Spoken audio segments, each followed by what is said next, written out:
Désolée. Voilà, je vais mettre la présentation du professeur Régis Srili sur mon ordinateur pour éviter d'avoir l'écho,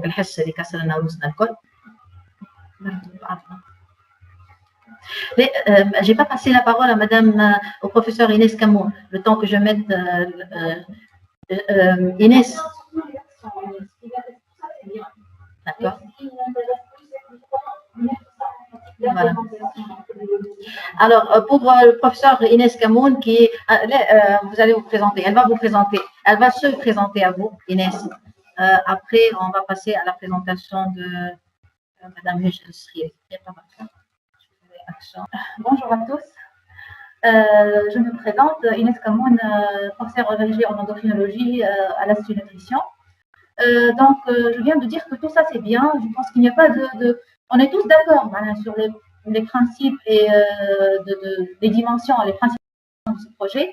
Sauf que personnellement, j'attends les actions et comment on va faire l'implémentation de ce projet. Parce que penser et avoir des idées, c'est très bien, mais le plus important, c'est de les mettre en place sur le terrain. Et je pense que c'est ça ce qui va prendre le plus d'efforts et le plus de temps et d'énergie. Donc, Dr. Régis Srili va peut-être nous éclaircir sur ce plan et ça sera la discussion par la suite concernant les méthodes d'implémentation et les actions proposées. Merci. Bonjour.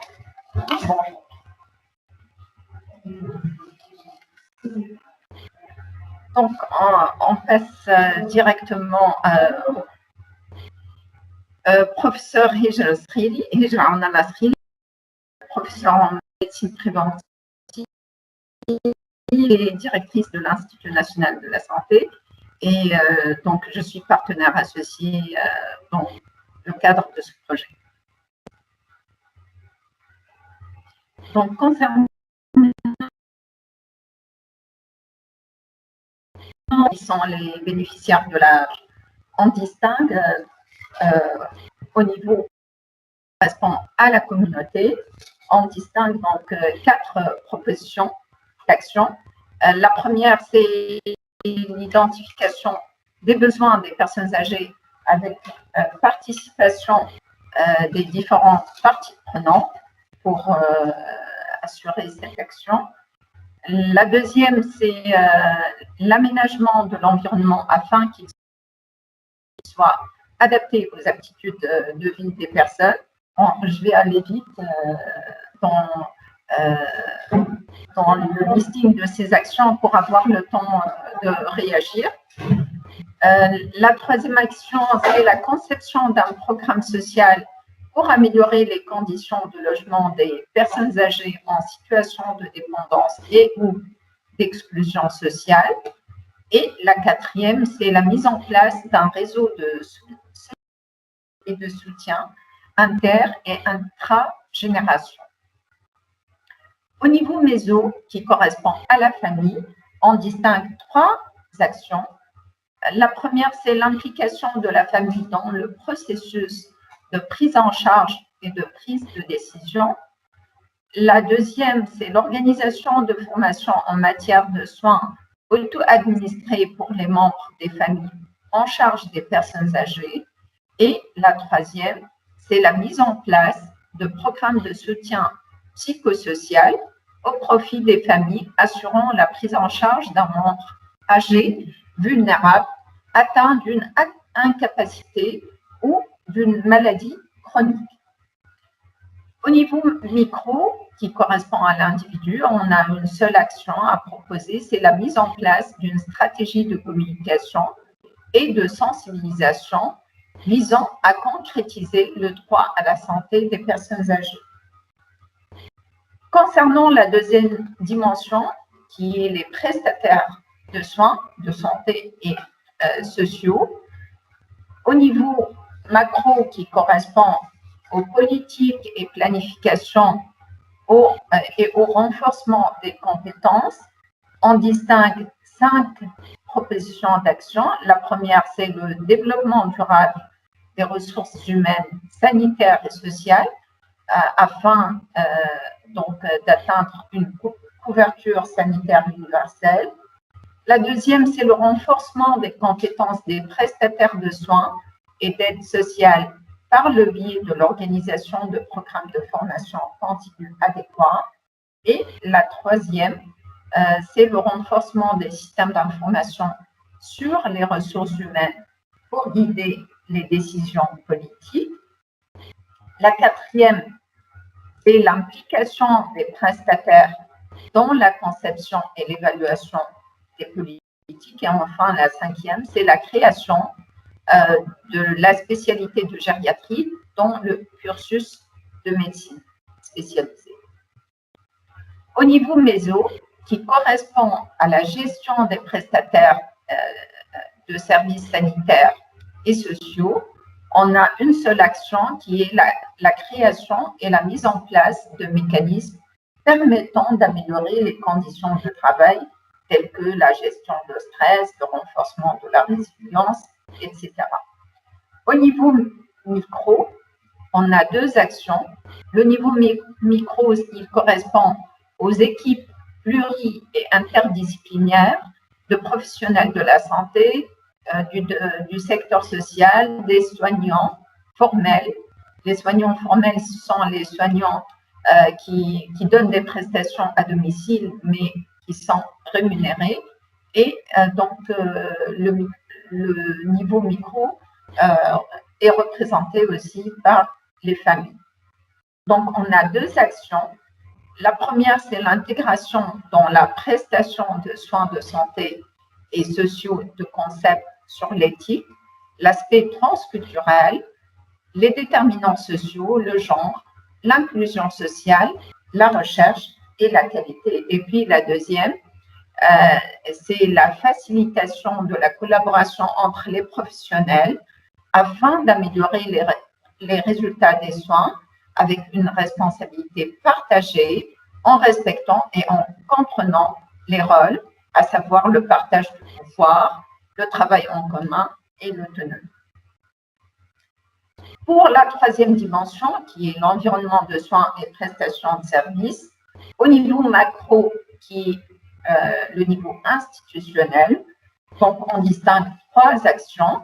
La première, c'est la lutte contre les disparités géographiques en matière de soins des personnes âgées, telles que la décentralisation des institutions de prise en charge des personnes âgées, la collaboration interinstitutionnelle, le recours aux équipes mobiles, la télémédecine, etc. La deuxième, c'est la fusion des institutions médico-sociales publiques en charge des personnes âgées. Et là, on pense actuellement en Tunisie, on a tout ce qui est couverture sociale et est issue, donc elle est sous la tutelle du ministère des Affaires sociales, alors que tout ce qui est médical, c'est sous la tutelle, bien sûr, du ministère de la Santé. Il y a un certain clivage qui réduit ou empêche une prise en charge adéquate, médico-sociale adéquate des personnes, entre autres les personnes âgées. La troisième action, c'est l'élaboration et la dissémination d'un guide de bonnes pratiques en matière de prestation de services aux personnes âgées. Concernant le niveau méso, donc on a le niveau méso, il correspond à la communauté et on distingue trois actions. La première, c'est la multiplication des alternatives d'hébergement, telles que les habitats communautaires ou groupés, l'habitat intergénérationnel, les résidences autonomie et résidences-services. Et c'est pour les personnes âgées incapables de demeurer à leur domicile et adaptées à leurs besoins. La deuxième, c'est l'amélioration de l'environnement de soins au niveau primaire afin qu'il soit préventif, de réadaptation, disponible, accessible, abordable, holistique et transparent. La troisième action, c'est l'implication de la communauté dans l'environnement de soins et la planification des services. Au niveau micro, on a qui correspond à l'individu, on a deux actions. La première, c'est le renforcement des soins préventifs auprès des personnes âgées. Et la deuxième, c'est l'élaboration d'un guide de formation au profit des membres de la famille, tels que concernant les techniques de communication, de soutien, méthodes de surveillance des symptômes et des traitements associés aux maladies chroniques, etc. Concernant la quatrième dimension, qui est le financement, au niveau macro qui correspond au niveau des politiques gouvernementales, on distingue 5 actions qui sont d'abord la révision de l'aide sociale directe pour la couverture des besoins de base garantissant l'équité de genre et les droits universels concernant le logement, la santé, l'alimentation et qui vise les personnes âgées démunies. La deuxième, c'est la mise en place d'un système de retraite approprié qui garantit la couverture des besoins de base de la population âgée. La troisième, c'est le renforcement des politiques qui améliorent l'accès, la réintégration, le maintien au travail des personnes atteintes de maladies chroniques. Et remarque, j'ouvre une parenthèse, concernant cette action, elle répond en partie à une question qui pense à la prévention de l'exclusion, etc. Donc, c'est une action qui est de type préventif. La quatrième, c'est la création des mécanismes pour garder les personnes âgées en activité et capitaliser leur expertise. Oui.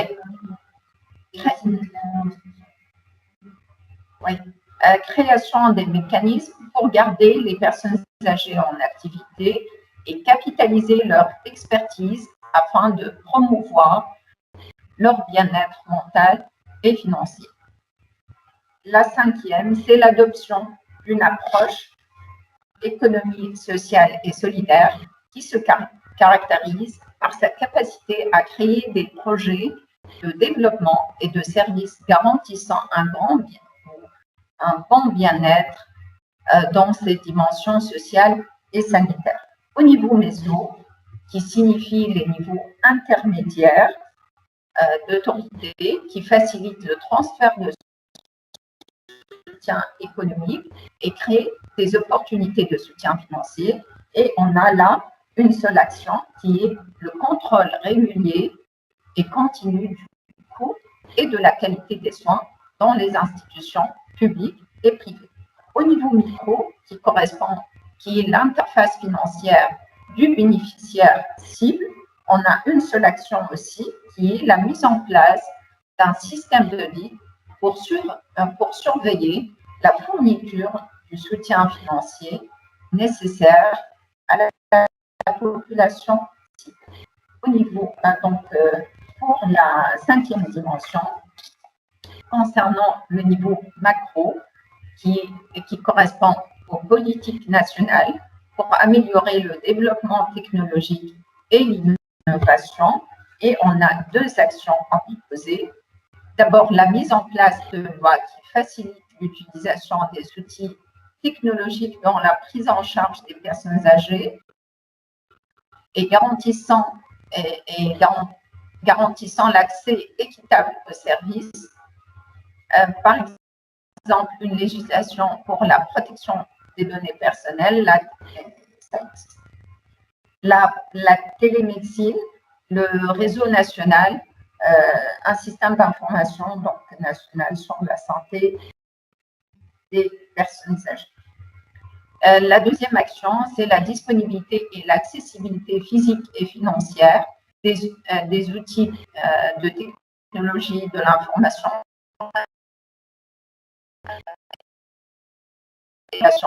vulnérables, tels que les vidéos de surveillance, bracelets électroniques, haut-parleurs intelligents, etc. Au niveau méso, qui correspond à la coordination entre les services sanitaires et sociaux par les outils technologiques, on a deux actions, à savoir la promotion du travail collaboratif entre les différentes institutions publiques et privées pour une meilleure utilisation des ressources technologiques disponibles grâce à l'échange d'informations et d'expériences. Et deuxièmement, la mise en place de solutions technologiques en ligne pour le suivi des personnes vulnérables, telles que la télémédecine, la gestion informatisée des soins, le dossier médical informatisé, et pour la formation des prestataires et des utilisateurs des services. Au niveau micro, de la technologie pour améliorer le bien-être de la population. Nous avons 5 actions à proposer. La première, c'est la participation active des personnes cibles dans le montage et le fonctionnement de la plateforme technologique et ne pas les considérer comme de simples utilisateurs des contenus numériques. La deuxième, c'est l'utilisation des techniques d'information et de communication pour réduire l'isolement social des personnes âgées vivant dans la communauté ou dans les établissements spécialisés, tels que les réseaux sociaux, par exemple les forums en ligne, chat, les vidéos, Messenger, etc., et qui améliorent leur intégration sociale et facilitent les relations intergénérationnelles. La troisième action, c'est l'utilisation de supports technologiques pour faciliter l'autonomie, la surveillance et l'assistance des personnes âgées. La quatrième, c'est l'élaboration et mise en place de logiciels centrés sur l'individu à utiliser dans les maisons de soins pour la surveillance et le suivi des soins. Et la cinquième action, c'est d'organiser des cours de formation en ligne adaptés à la population cible pour faciliter leur autonomie. Concernant la dernière dimension, donc au niveau macro, correspond aux décisions gouvernementales, nous avons 4 actions. La première, c'est la mise en place d'un comité multisectoriel de pilotage de la stratégie nationale de prise en charge des personnes âgées qui prend en considération les aspects éthiques, transculturels, genre et inclusion sociale. Et ce comité se chargera du suivi et de l'évaluation des actions mises en place, ainsi que des protocoles d'assurance qualité pour les soins offerts aux personnes âgées.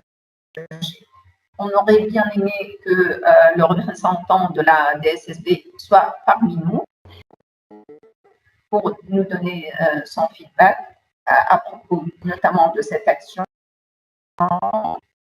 La deuxième action, c'est l'appui aux organisations locales pour disposer des moyens de réponse aux besoins des personnes âgées. La troisième, c'est le renforcement de la législation qui protège les droits des personnes âgées et soutient au concept de vieillissement actif et positif. La quatrième, c'est l'aménagement des villes respectueuses des besoins des personnes âgées. Et là, on joint un peu une action dans une autre dimension. Au niveau MESO, qui comprend les prestataires de services dans différents domaines publics et privés, nous avons 3 actions qui sont la participation à une sur la vieillesse, sur l'identification des besoins des personnes âgées et établissement des indicateurs pertinents tels que la satisfaction des services, les soins intégrés et la viabilité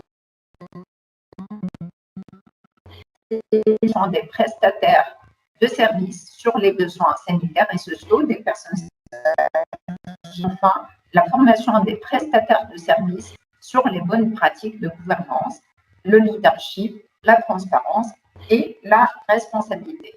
Et enfin, au niveau micro, qui comprend les utilisateurs de services, c'est-à-dire les bénéficiaires de la prise en charge. Et on a 4 actions. La première, c'est la participation active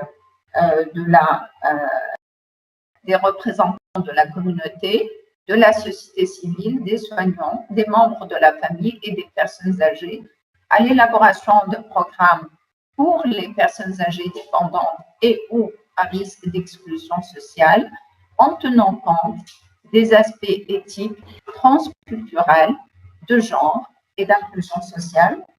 La deuxième, c'est l'implication dans les pratiques de suivi et d'évaluation pour l'assurance qualité des soins aux personnes âgées. La troisième, c'est la participation à des projets de plaidoyer et de sensibilisation pour répondre aux besoins des personnes âgées. Et enfin, le réseautage avec les prestataires de services et le comité national pour une meilleure application des programmes sur les personnes âgées. Et je vous remercie. Et on ouvre la discussion. Juste,